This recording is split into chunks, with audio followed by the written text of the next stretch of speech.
Sahabat cinta Quran yang dirahmati Allah, sekarang kita sangat-sangat prihatin bagaimana bisa haram kok viral ya. Dan anehnya bisa 300 gerai di tempat muslim terbesar di dunia.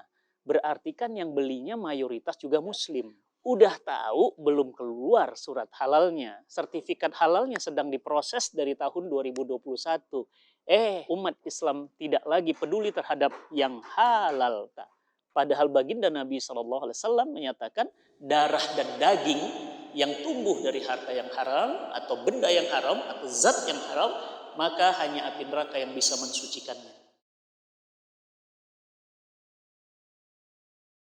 Assalamualaikum warahmatullahi wabarakatuh. Sahabat cinta Quran, semoga Allah Subhanahu wa taala senantiasa memberikan kesehatan, kekuatan dan juga rezeki yang berlimpah dan berkah. Alhamdulillah, Cinta Quran TV terus dan terus menginspirasi umat, dan saya ingin mengucapkan terima kasih pada sahabat semuanya berkat wakaf sahabat semuanya di studio Cinta Quran Center. Semua peralatan dakwah sudah terhadirkan dan ini semua menghantarkan hidayah untuk menghantarkan cahaya ke seluruh penjuru dunia. Sahabat Cinta Quran yang dirahmati Allah, sekarang kita sangat-sangat prihatin bagaimana bisa haram kok viral ya. Ada es krim yang punya 300 gerai dan 90%-nya berasal dari China, kemudian mendadak viral.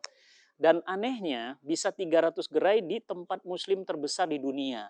Berarti kan yang belinya mayoritas juga muslim. Berarti kan yang konsumsi juga kita-kita juga. Udah tahu belum keluar surat halalnya. Sertifikat halalnya sedang diproses dari tahun 2021. Kok bisa omsetnya melejit? Berarti ini tanda bahwa satu, umat Islam tidak lagi peduli terhadap yang halal. Ini berarti tidak peduli kepada sesuatu yang halal, berarti juga meremehkan apa yang masuk ke dalam lisan kita. Apa yang masuk ke dalam perut kita. Apa yang masuk ke dalam otak kita. Padahal baginda Nabi SAW menyatakan darah dan daging yang tumbuh dari harta yang haram atau benda yang haram atau zat yang haram, maka hanya api neraka yang bisa mensucikannya. Sahabat cinta Quran yang dirahmati Allah, hati-hati dengan benda-benda atau makanan yang haram. Karena kita khawatir, apa kata baginda Sallallahu Alaihi Wasallam, doa kita tidak diijabah. Mengapa impian kita, dream kita, hajat-hajat kita kok belum diijabah ya oleh Allah? Jangan-jangan salah satunya kita memakan yang haram atau paling tidak subhat.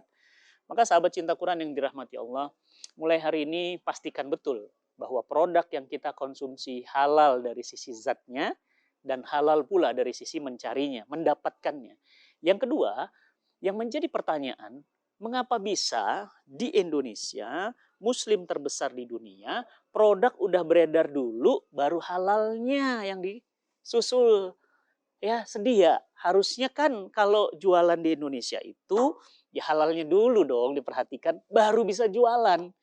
Yang kedua, ini berarti menunjukkan betapa kemudian elit politik, juga para pengusaha, remeh banget soal halal ini. Kalau kemudian negeri ini bukan mayoritasnya muslim, produknya udah keluar dulu, no problem lah. Tapi ini kan masalahnya adalah muslim majority. Kenapa kemudian produknya itu tidak halal terlebih dahulu? Sayang ya.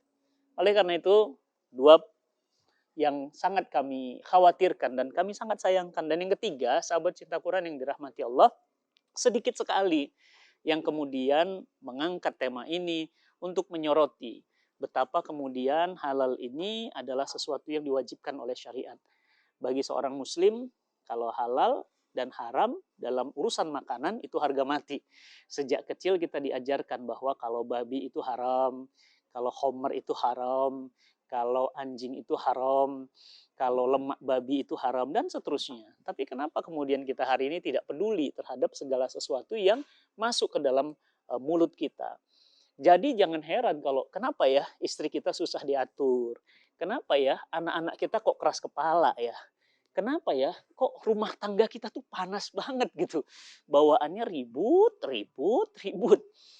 Kenapa ya kok doa-doa kita nggak diijabah Allah ya? Ternyata kita dapati bahwa yang membuat segala sesuatu itu terjadi, jangan-jangan makanan yang kita konsumsi atau harta yang kita cari itu tidak berasal dari yang halal.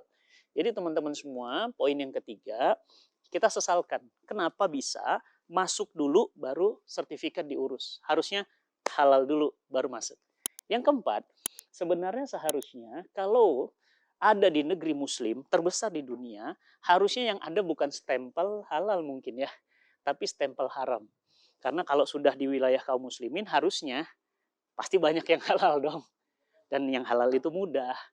Nah mudah-mudahan saya berharap ke depan yang ada itu stempelnya haram. Ini nggak boleh, ini nggak boleh. Yang lain pasti boleh. Kenapa? Karena sudah pasti yang namanya mayoritas muslim itu terjamin produk kehalalannya. Oleh karena itu sahabat cinta Quran yang dirahmati Allah, kita tidak bisa menyesal begitu saja. Ini juga harus butuh kerjasama banyak pihak. Dari sisi pemerintah, dari sisi pengusaha, dari sisi kita sebagai konsumen harus betul-betul aware. Harus betul-betul perhatiin. Jangan ngeremehin hal-hal yang terkait dengan makanan. Berapa banyak makanan yang haram berbuah tingkah laku yang haram. Jangan-jangan tren yang ada di Indonesia hari ini, banyaknya pembunuhan, banyaknya mutilasi, banyaknya orang bunuh diri, itu diakibatkan makanan-makanan yang haram. Jadi kalau makan yang haram-haram tentu akan keluar kepada yang haram-haram. Makanya yang dimakan itu akan menentukan tingkah dan sikap kita. Pernah lihat teko teman-teman semuanya? Kalau diisi kopi, dituang keluarnya kopi. Kalau teko diisi susu, keluarnya teh. Nggak mungkin, pasti keluarnya susu. Begitulah kita. Apa yang kita makan menentukan apa yang akan kita hasilkan. Sahabat cinta Quran yang dirahmati Allah, mudah-mudahan tidak lagi terjadi dan tidak akan pernah terjadi di negeri muslim terbesar di dunia Indonesia.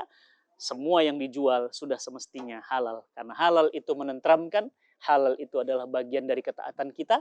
Bukankah sesuatu yang halal itu menenteramkan jiwa kita? Nikmat ya, kalau makan es krim, kita makan daging atau apapun, sudah halal. Apalagi dengan pasangan kalau sudah halal ya, Masya Allah, tentu lebih bahagia, lebih happy dan lebih tenang. Sahabat cinta Quran yang dirahmati Allah, indah banget pemandangan hari ini di Cemara Teras dan mudah-mudahan semua yang kami sampaikan ini membawa kebaikan semuanya. Stay di Cinta Quran TV dan jangan lupa sahabat semuanya subscribe dan share, bagikan ke grup-grup WhatsApp. Semoga Allah Subhanahu wa taala melindungi kita, merahmati kita dan senantiasa menjaga kita dari hal-hal yang haram, baik secara zat makanan maupun cara mendapatkannya. Karena Islam sempurna mengatur kita. Salam cinta Quran. Assalamualaikum warahmatullahi wabarakatuh.